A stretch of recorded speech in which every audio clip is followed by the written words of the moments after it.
We all know Kickstarter. Maybe not we all, but I think people that are currently familiar with me are familiar with Kickstarter. iDubbbz, there's some other channels. Sorrow TV did a couple. But, I actually shout out to Kira TV because he covers, some hilarious Kickstarter bullshit products and some interesting games. But I found the best Kickstarter, in my opinion. It's because it's just trash. Like, you would find this in a video 6 years ago, but I personally got mad at this because there was one sentence that really pissed me off because I literally was just playing that game. But this is not to show the game. This is just because fuck this project, and I'm gonna say something at the end of this video to compare it to the other bullshit Kickstarter projects that actually do get funded. But anyways, this is World of Zombies, MMORPG shooter for console/PC. A different kind of twist to classic MMORPGs. Zombies with FPS/TPS capabilities while playing with the homies or the whole world. Obviously, even first-person shooters, especially modern ones now, have third-person, camera view at some points. But mobile shooter, there's a mobile shooter that is played on PC also that has third-person and first-person, first-person with the sights. So, it's not new or unique, but I get why they have to say that, because it would be not an FPS game or a third-person shooter completely.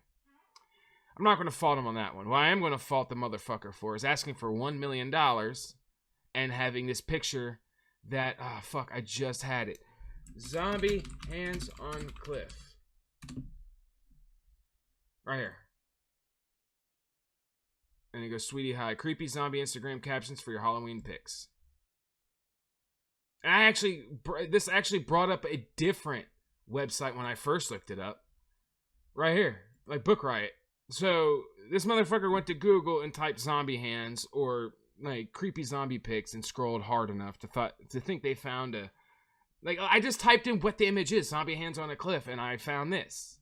Not this. Where'd it go? I found this. Anyways, let's go back to the fucking image. But this is an all or nothing, obviously. This project will only be funded if it reaches its goal by Tuesday, April 5th. Or if 24 days to go, 3 backers. If I was him, I'd either reach out to other content creators or I would just give up the project. But I'm going to tell you why he should give up the project now. With his story, all right? Everyone's going to have a story or, explanation of the Kickstarter, so, yeah. But what it should contain is what the project is, and if you want to add flavor, what inspired you or why you are doing this. And then you're going to throw in, either a reference to your capabilities or you're going to talk about your work history to show why the project, why you could do this project, or you're going to lay out what you have to help achieve that project. And then you're probably going to throw in, why this project, product, whatever, is better than the other ones. And then you're going to, list your best features. It's not in that order, but that's generally what it's going to contain. At least to give it some credibility or to make it seem like, you really want to make this product. But, alright, let's continue. What's up, everyone? I was told to explain this like I would be doing so to a friend, so here goes. That's why I'm doing that accent or that voice or whatever. Anyways. Basically, my buddy and I are pretty solid gamers. We've played a ton of MMOs, zombie games, FPS games, and are currently enjoying our playthroughs of Dying Light 2. We've talked about it for a while about how there's never been a zombie MMO and how much we'd love one. Bullshit. I'll pull it up on screen. Actually, you know what? I'll put a clip. Dead Frontier 2 and 1 are both zombie MMOs. Dead Frontier 2 is kind of like a roguelike. You can go in every building in the game, and it's kind of different names of the buildings. You can go in every building, but the open world, the roads and shit that have the zombies in it also, massive world. And, it's an MMO. There's 300 players in the world. There could be more, but I think that's the player population currently until the next update. So our fun-loving Kickstarter friend said there's no zombie MMOs. This is Dead Frontier 2, 458 players online, baby. I said 300, but no, it's grown today. Play character. Oh, shit! MMO? Oh, my God!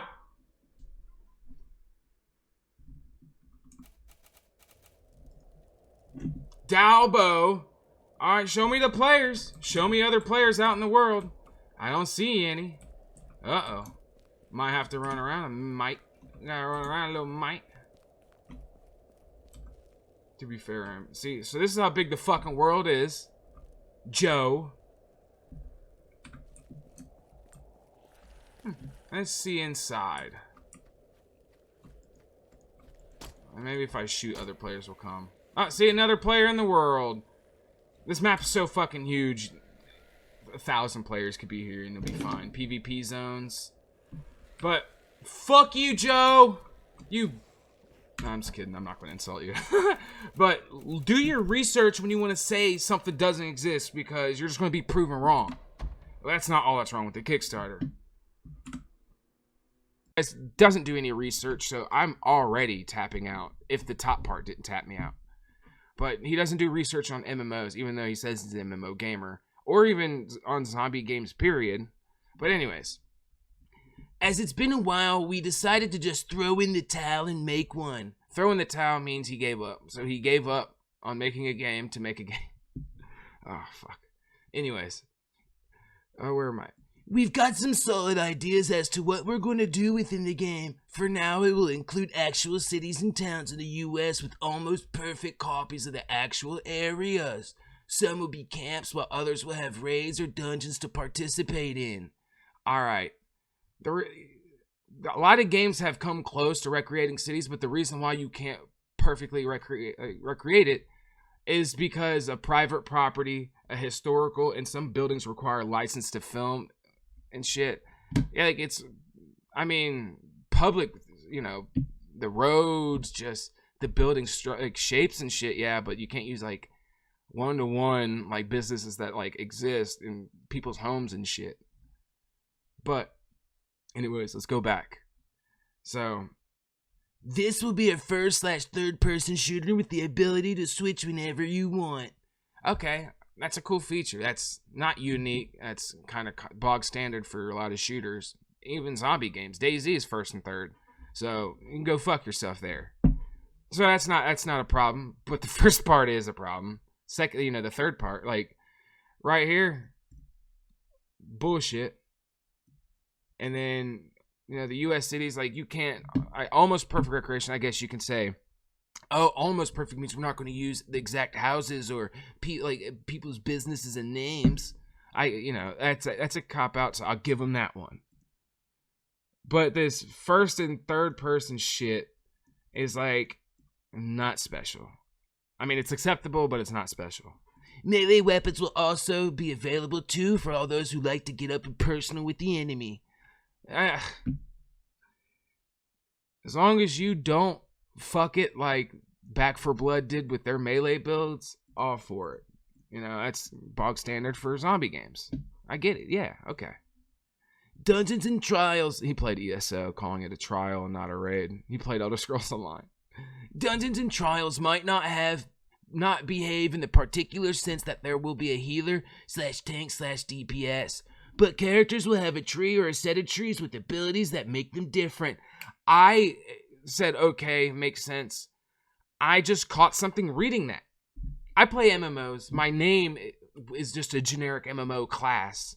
And even though this channel doesn't really do MMOs like that, I play MMOs. That's like what I do. But Dungeons and Trials might not behave in the particular sense that there will be a healer/tank/DPS. Okay, so dungeon mechanics aren't going to go for the archetypes. Awesome! Then, instead of following it up to what the dungeon mechanics will be, he just immediately moves on to character skills. I mean, it's kind of connected, but they're two different things because when you're trying to sell your MMO, those are two separate things you talk about. So, the reason why the dungeons don't... Are you saying not the dungeons themselves, but character... You know, participation is not going to be based on the three? Because that's how you would word that to make this next, you know, the other half of the sentence make sense. Like, it would be not be the Dungeons and Trials themselves aren't behaving, but characters in Dungeons and Trials might not behave. That's just what you should say. Or you completely finish both of those sentences. But characters will have a tree or a set of trees with abilities that make them different. All right, cool, but how does that affect dungeons? You don't explain that. You don't elaborate. It's disconnected. So get back on that, or you just don't know what you're talking about and really don't know anything about MMOs. Like, you can play them, yeah, but you don't know shit. You don't know shit about dick. I like saying that. Realistically, I'm the only one of us who knows how to code, and at the rate I'm going, it'll take 10 years to complete it. With all your help, I'd like to expedite this process to next year or a little after with the team. Alright, so you're the only one that knows how to code, but you failed to mention that you also need to get people that make graphics people. You need fucking voice actors and shit. Yeah, you know how to code, but a coder doesn't build the game themselves. Like, it's a team. It's people with different skill sets that combine to make the game. And good, take 10 years. Especially if you're on your own. Project Gorgon's been around for years. Made by 2 devs. Maybe with some freelancers. But MMOs take years to complete. But he wants to get this done in a year. Right here. Unlike every game that's come out in the last 3 years, I'd like to release it without game-breaking bugs. I may host an alpha and beta test for this, which would obviously require more time to debug. Alright, here's what he says the next year. My bad. There's no way anybody can make an MMO in a year. Amazon's New World got fucking cucked by crybaby influencers saying, hey, we want a PvE theme park game. I don't want to lose my gear. Even though that's not the point of the game. The point of the game is to build your own world and participate in it. And if you lose your shit, it's sandbox. No, those people ruined the game. So Amazon thought in a few months they can change it. Then they made it to a year. Then a year and a half. And their PvE transfer on a game that they already pretty much had built had to fucking like go through a year and a half of developing work, and it still came out shit, even if it was already mostly built. So there is no way in a year you could build a ground up game. You don't mention what engine you're using. You don't mention what you are using to accomplish this. So for all we know, you're just opening up Notepad and just making up code. You know, like, what the fuck are you using to make this? What other skills, programs to help you achieve this? You don't list what you have that makes you capable of doing it. You just say, I'm a coder and my friend doesn't know shit. Like, this right here, out of everything, this right here should make you run away. But it won't, because people, if there was more pictures in here and he worded this just a tad bit better, not much, or if he kept it as is and added a whole bunch of pictures, maybe GIFs or concept art, this would be fucking funded. Because there's games like this that get funded and nothing comes of it. Or a game comes out and it's like a fucking clone asset set flip. Like, I'm glad people aren't funding this specific game, but it's because of the artwork and the lack of, visual aid. The lack of flair. If there was flair in here, idiots would eat it up. Anyways. Right here, you can pledge anything, or it's $60 for the copy. The pledge tier is free copy of the game. $100, it's called access to DLC and 10 in-game items. So you get 1 DLC, and then you get customizable items in-game, as well as the first DLC we launch. From guns and custom, so it's pay to win, because there's an in-game shop that sells weapons, so it's pay to win. Alrighty, that's also a count against you. Out of all these, pledge $250 or more. It's called Game with DLC plus 20 in-game items. So you get 20 weapon, like pay-to-win items and visual stuff. And you get 1 out of 2 DLC. 1/2. So you may only get 1 DLC instead of 2. So you're still paying a lot more money for 10 in-game items and maybe an extra DLC. So $60. So $40 is the in-game item. Is how much the in-game items are worth. Fuck. $60 for the game. 40 plus to get $100 to get the 10 in-game items. Then for another $150, fucking a second DLC and an extra 10 items. So $40 for 10 in-game items. So that's $110 that's remaining. So the second DLC, $40 for in-game items and DLC. So we could say $10 for that. Fucking $20 for the items. 20 for DLC. So minus 20, that's 230. So the second DLC, 210, 110. Fuck, my math is bad. Either way, $110 for a second DLC. So the second DLC must be 2 whole games, almost 2 whole games, and then $500. You get DLC, in-game currency, and items. So you get pay-to-win money for pay-to-win items, and you get all DLC, which could be a great value if he releases a lot of DLC. But it wouldn't be called DLC if it's an MMO. It would be wouldn't it be considered expansion because you're expanding the game? I would consider like DLC like additions to the game that already, like, you know, the base game, and not just expanding the base game. My wording might be bad, but in my head it makes sense. And then $1,000. I'm not even gonna break down any of this math. This is one of the 2 titles. Like one of the 2 title tiers, that like Super Package and Ultimate Gamer Edition. $1,000 for a ton of in-game currency, a ton of DLC. $500 you get all DLC. This one you get a ton of DLC. So one, that makes no sense already. All DLC / ton of in-game currency. Ton of DLC, in-game items, the works, baby. So you get all the DLC, a lot of money, a lot of DLC, and in-game items. The works, baby.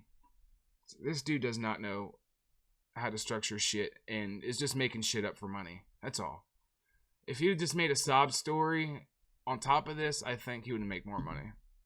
And then this one is all DLC, permanent access to the premium tier, the premium in-game membership, in-game currency, guns, clothes. So in-game items already exist, but he's just structured this better.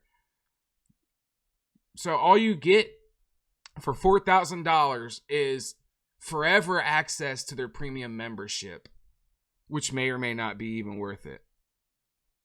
This is like not even a scam. This dude probably thinks he can make the game and will try, or try and give up. But at the same time, like, this dude, if he made a little bit more effort on the artwork, see, there's no fucking updates either. Like, this dude could have very well just took a whole bunch of money from people, even if he had the intention to make a game. But that says a lot about the people that would back it, and too, they would lose a lot of money. Being misguided and lied to. Like, that's the problem with these Kickstarters. I'm glad this one is poorly put together, so we don't have to worry about people falling for this. But there's very well a lot of projects here that got funded that you see YouTube videos about, and people, like, some people pay too much money into the game and become destitute. I'm glad this didn't say anything about crypto.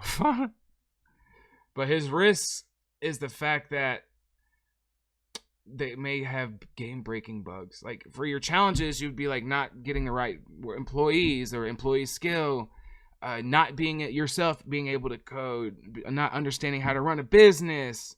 Like, there's so many risks and challenges that you don't list. All you say is, I don't want to release game-breaking bugs.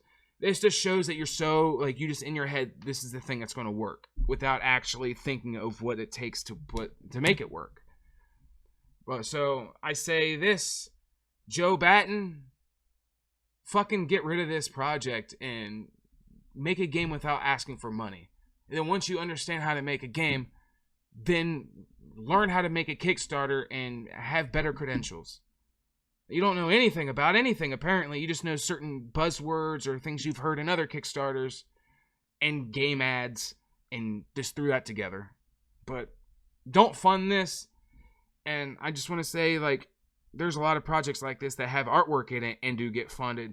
Just read and pay attention. Think about what they are saying. Like, I caught in the middle of doing this, after reading this a whole bunch of times, this dungeon, like, the dungeon mechanics may not behave because the characters will have a set of character trees for their in-game skills.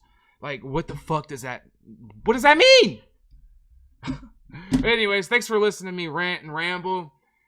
This is, what the fuck? Kickstarter? I don't know. Kickstarter WTF? I don't know. But thanks for watching, everyone. Have a good one. Stay tuned for the next video.